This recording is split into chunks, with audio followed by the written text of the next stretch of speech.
What was the dirtiest trick ever pulled in the history of war? The Russians and their use of a scorched earth policy. I can't think of a better way to flip off your invaders than ruining all your own shit, so when they do take it, it's worthless. Not only that, but the land itself is just too damn cold. So go ahead, take the land. You will just freeze to death. Congratulations. During the Second World War, German forces would rig crooked wall paintings to explode when straightened with hopes that it would kill Allied officers when they came in to set up command posts. There was a time of World War I called Live and Let Live, both sides essentially refusing to fight and coming out of the trenches together, socializing. After the generals on one side, I think it was the British, but could be wrong, found out about this, they devised a dirty trick. The British lured the Germans out of their trench by playing a traditional German anthem and cut them all down, thus ending the days of Live and Let Live. From Radiolab program about morality, a truly mind-blowing episode. Back in the English Civil War, there was a certain nobility in battle where you were supposed to be able to see your opponents and you would stand and fight. Cromwell decided this was stupid and in numerous battles would send troops round the side hidden by trees and bushes to tear through the cavaliers before the fight properly began. Was a lot dirtier a trick at the time. When Timur the Lame was about to attack the city of Shivas, he promised the 3,000 Christian Armenian Sipahis that he would not shed any of their blood if they surrendered. They did, and, true to his word, he had them all buried alive. Hopefully it hasn't been mentioned already, but some of the USA's tricks during the Cold War to assassinate Fidel Castro were pretty mad. One idea attempted by the CIA included putting thallium salts into his shoes so that his beard, eyebrows and body hair to fall out. It was considered that this would cause his downfall as no one would take him seriously after that. The US firebombed Tokyo. Because their houses were mostly made of wood, they knew the city would burn. Even the guy who drafted the plan, Robert McNamara, was ashamed of it.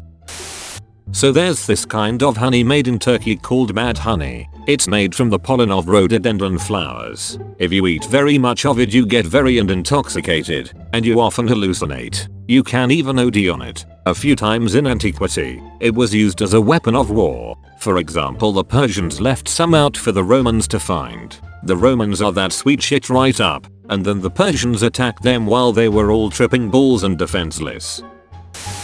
In the trenches of France of World War I, General Monash was given with the unenviable task of punching through the German line to claim the French town of Le Hamel. The way that Monash went about doing this was both revolutionary and bloody sneaky. The German forces were well equipped and well fortified, reinforced with heavy artillery and machine guns, and the troops were very well trained. Faced by these odds, Monash began to condition the German forces. Every day at dawn, he would let loose a barrage of smoke bombs followed by mustard gas canisters. The Germans, following their training, would equip themselves with gas masks which protected them. Monash kept up this bombardment for 2 weeks, and soon the Germans became accustomed to the pattern of attack, and would immediately don their gas masks and hunker down at the first sign of smoke. But on the dawn of the 4th of July, the smoke bombs were not followed by gas, but by the Australians. The German gas masks protected them from mustard gas and smoke, but they also vastly impeded their vision, hearing,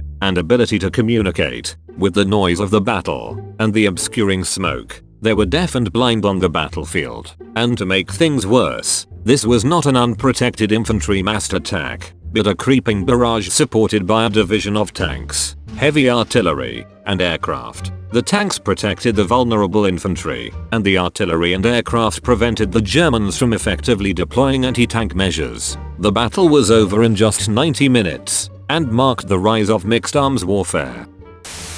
Hannibal's snake-filled pots, which were loaded onto catapults, letting the Germans bomb Coventry, so that the Germans wouldn't suspect that their codes were cracked and the British knew they were going to bomb Coventry.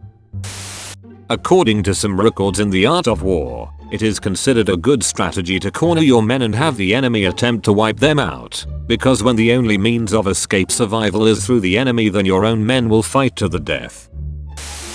Dirtiest trick that was conceived but not used was British scientists formulating a plan of dropping anthrax-laced linseed cakes into cattle fields as a bio-nuke of sorts once it worked up the food chain. After initial experiments destroyed pretty much all life on the island they used, they decided that possibly killing off everything in continental Europe probably wasn't a good idea.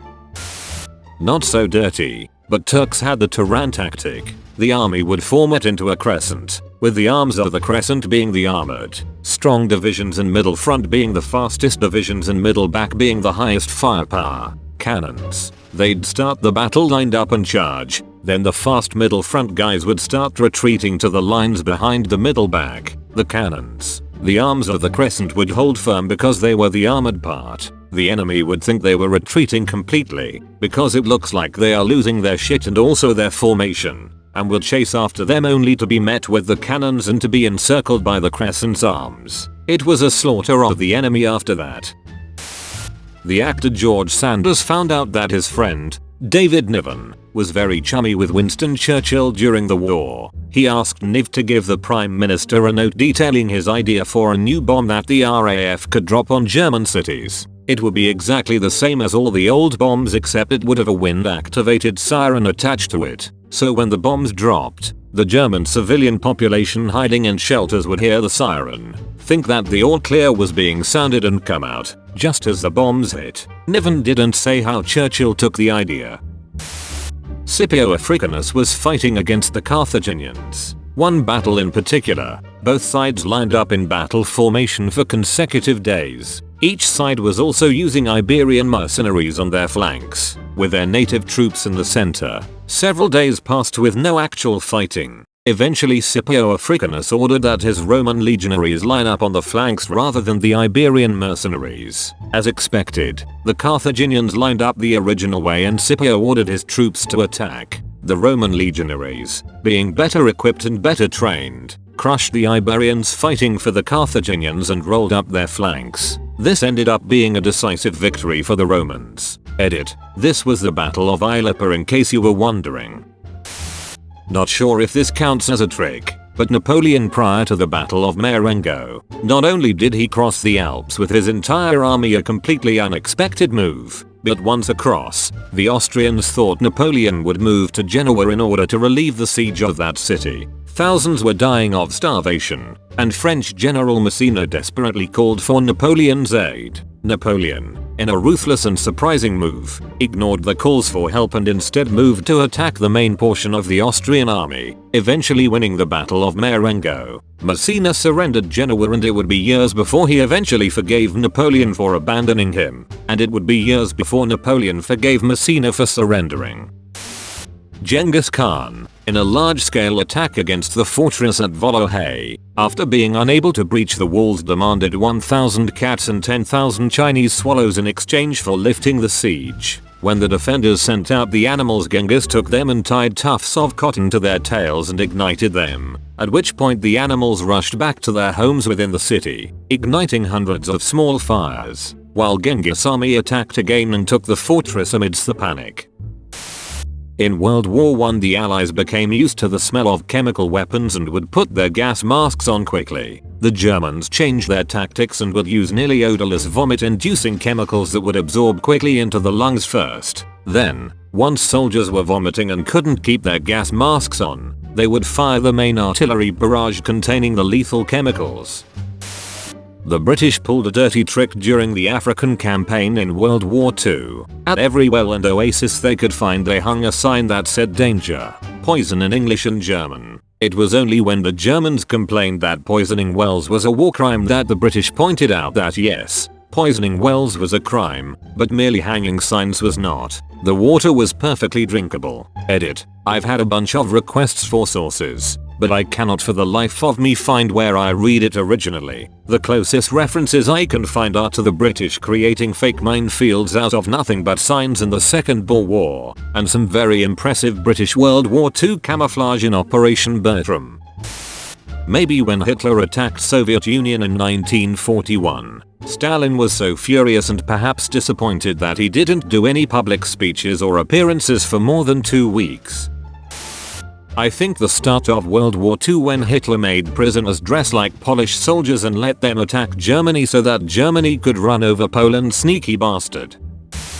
The Battle of Maynoon in the Iraqi-Iranian War. You wait until nighttime, and you will see how we are killing these Iranian dogs, an Iraqi officer said with a broad grin. We are frying them like eggplants. He then took us on a tour of dozens of thick electrical cables his troops had lain through the marshy battlefield, a spaghetti network that snaked in and out of the patchwork of lagoons. He showed us the mammoth electric generators that fed the exposed power lines from positions just behind the Iraqi front lines. And, when the Iranian Revolutionary Guards made their regular evening advance, the officer and his men demonstrated the macabre genius of their invention. Iraqi gun batteries fired just enough artillery to force the Revolutionary Guards from their marsh boats, and, when hundreds of them had been forced to continue their advance through the lagoons on foot, the men manning the Iraqi generators flipped a few switches and sent thousands of volts of electricity surging through the marshland. Within seconds, hundreds of Iranians were electrocuted. This occurred nightly. Thanks for watching. Remember to like and subscribe.